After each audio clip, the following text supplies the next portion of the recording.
Because I'll have that Dragoon and Chen Chen. Exactly. What's up YouTube, Dal here from Z4 Games, and today I am bringing you a very spicy second place zombie build, and basically the deck just did insanely well today. Took on a lot of the top meta decks as well, and it was kind of interesting to see zombies up and around and kind of kicking a bit of ass. So with all of that out of the way, please smash that like button, hit that notification bell and subscribe so don't miss out on any more upcoming content, and we will go through the zombie build straight away. So shout out to Niall on this one, who was piloting this today and did insanely well with it. So double border oak, pretty much straightforward on this one. This is your boss monster. This is the one that if there is a field spell in play, you can special summon him back from the graveyard during the standby phase. If a zombie monster activates this effect, you get to use one of the following effects to either banish non-target one monster from the field or the graveyard, or a quick effect, you can when they activate the effect, you can negate that effect. So kind of cool on that loop as well. One Jacko Bolin, which is your other kind of high-level boss monster, and you discard a zombie monster to special summon this card from the hand. During your opponent's main phase, quick effect, you can target a zombie monster in either graveyard, and keep in mind that under Zombie World, obviously your opponent's graveyard will be zombies. Special summon this monster, but banish it when it leaves the field. Then banish this face-up card until the end phase, so you basically get to steal one of your opponent's monsters should you want to. Then, of course, triple Glow Up Bloom. So this is the card that under Zombie World gets you into your border arc. If not, you get to add the zombie. So if it's sent to the graveyard, banish it from the graveyard to add a level 5 or higher zombie from your deck to your hand. Or if Zombie World is in the field zone, you can special summon it from the deck instead. And then you can't special summon monsters for the rest of the turn except zombies, which isn't the issue because once you get border rock on the board, you pretty much want to get this plus another zombie, make Vampire Sucker, and then start looping border rock back. Then playing triple Necro World Banshee. Obviously, with a deck like this that revolves around a field spell, you're going to be targeted. That card is always going to get hit. It's always going to try and be banished. It's always going to try and be stopped. And that's where Banshee comes into play. So Zombie World in the field zones cannot be destroyed by card effects, which is a great start, but you're very rarely going to leave her on the board. You can banish this card from the field or graveyard and activate a Zombie World directly from the deck. So your opponent can't ash it, which causes them a lot of issues. And then ultimately, if you've normal summoned Banshee and linked it off or anything like that to get to your first Zombie World, if you've got another one in the graveyard, you're banishing it, and it just basically gives you a replacement copy should your opponent get rid of it during the standby phase or anything like that. A last minute addition, of course, was the Spirit Master, purely because when there's stuff that wants to banish everything, Spirit Master does become an additional pop, and he is in the side deck, or hopefully in the main deck, playing the Shiranui Swallow Slash as well, which is really cool. Then the best zombie card probably ever made for a normal summon is, of course, Solitaire, but that can also be coupled with the triple Uni Zombie. So obviously Solitaire is your one card level 8 synchro, but it's just ideally another 3 copies of Uni Zombie, because off of Uni Zombie you can send your Banshees, your Glart Blooms, you can even send your Mizukis to set up everything you need and go from there. Speaking of which, there are, of course, triple Mizukis. So you want to be able to get to your Mizukis as soon as you possibly can, tribute them off, and pretty much go from there. Get these to the graveyard. They can then bring back any of your zombie cards, especially if you've got Zombie World in play.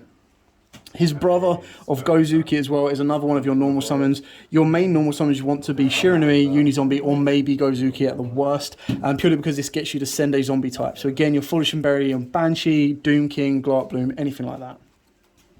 So that's it for the monster lineup. Again, pretty straightforward on the zombies themselves, and they can really put in a lot of work once required, and they all have their attributes that kind of offer to the deck themselves.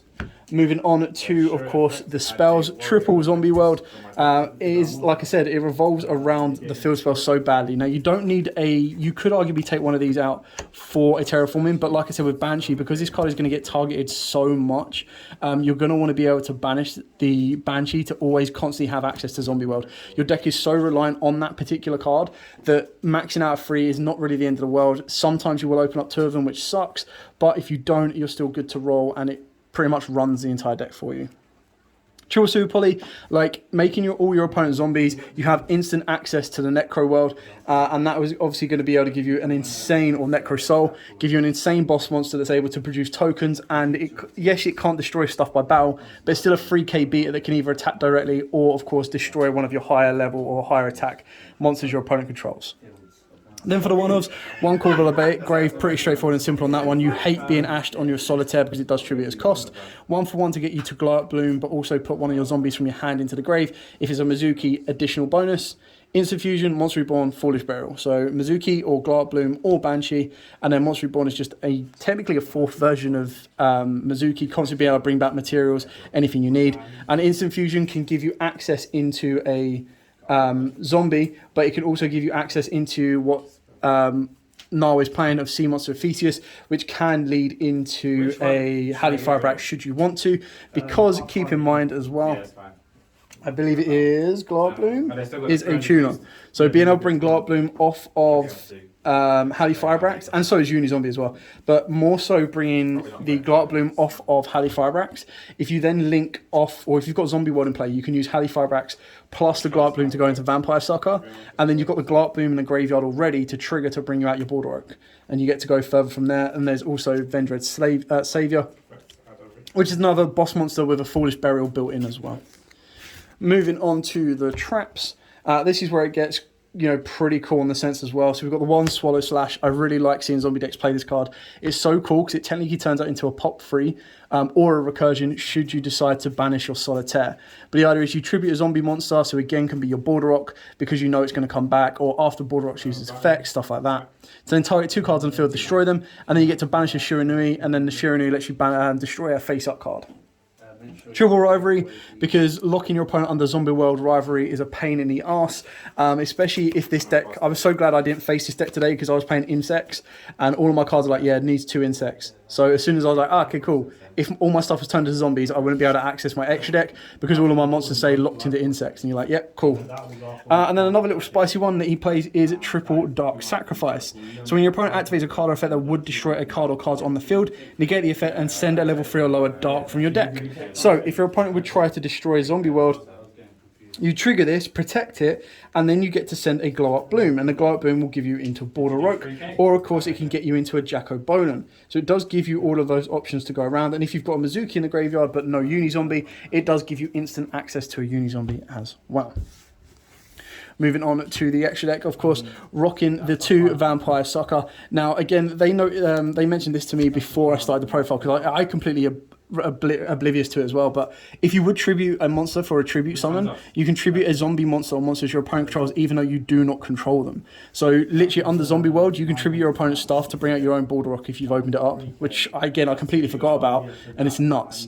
But other than that, you get to target a monster in your opponent's graveyard, special summon it to your opponent's field in defense position, becomes a zombie, and if a zombie is specialed from either graveyard, you draw a card. So again, if your opponent brings anything back from the grave under Zombie World, or if you bring anything back from the grave, you're going to be able to get a nice little draw off of Vampire Sucker as well. Triple Avendred Savior, so obviously this is the aggression version of Vampire Sucker in a sense that again requires 2 zombie monsters, but you get to target a Avendred card in your graveyard and add it to your hand, which is you're not going to be able to do in this. But during damage calculation, if this card battles an opponent's monster, quick effect, you get to send a zombie from your deck to the graveyard. That opponent's monster loses attack equal to the level of that monster sent by 200. So again, you're weakening your opponent's monsters to be able to get over with 1600, but you're also being able to set up other cards as well for your future turns. So like send a Mizuki, then main phase 2, you can start extending and go from there. Link Rebo, because believe it or not, I guarantee you there'd be times where you've got a Glow Up Bloom in hand and nothing else, maybe of a Zombie World, activate that, normal summon the Bloom, turn it into Link Rebo, and then get your effect to give you a Border Rock, and then you've got a Link Rebo, which is now a zombie, plus Border Rock, go into Vampire Sucker, and off you go. The last Link monster is a Barricade Board Blocker. I quite like this idea. I'm assuming that he might be considering putting in a Halley Firebrax for this. But the thing about this is, again, it allows you to loop your field spells, but it also lets you discard zombies that ideally you don't want Mizuki in the hand if you can avoid it. So discarding Mizukis can obviously ultimately lead you to more Link plays in order to kind of get into your Savior, Vampire Sucker, or anything like this. For the Synchros, we've got one Shen Shen, again, which is just a meta choice, Omega and Shogun Saga, so boss monster option, recycle your banished cards, and of course rip from your opponent's hand. Then for the fusions, off of Super Poly, you've got under Zombie World, 2 of the Nether Souls. Not under Zombie World, you've got your Mud Dragon. And then off of Instant Fusion, you've got your Theseus. So you don't want to commit too much. And I suppose maybe if he had the Ready Fusion, he could rely on this a little bit more. But ultimately, I don't think he's that big of a player to even consider going that high into it. But for now, it works out nicely. He's also let me see his side deck as well, so we'll go through that along with it. Pretty straightforward on this as well. Triple Nibiru, triple Lancia, double Evenly. I believe he only has access to 2. He could have 3, or he likes his double ratio. So double Veiler, double Mistake, and triple Twin Twisters. So you don't mind discarding your stuff, absolutely fine. You don't search a huge amount. Like if you've got your Zombie World in play, then your main search of Glark Bloom becomes a special summon. So Mistake is actually a really nice little tech, and it's kind of nice to see it back now. Double Evenly, double Veilers, all pretty self-explanatory on this, kind of dealing with the Tri-Brigade matchups, and kind of all the other matchups that are floating around. Evenly is one of the best go second cards in my opinion. Anyway, that is it for the zombie deck. I hope you enjoyed it. I hope it's given you a couple of ideas for your own one. Well done to Niall taking second on this, and he's literally only just started to come back to Yugioh, so it was kind of nice to see zombies put in a bit of work as well. But as absolutely always, thank you so much for watching. Don't forget to like, comment, subscribe, share.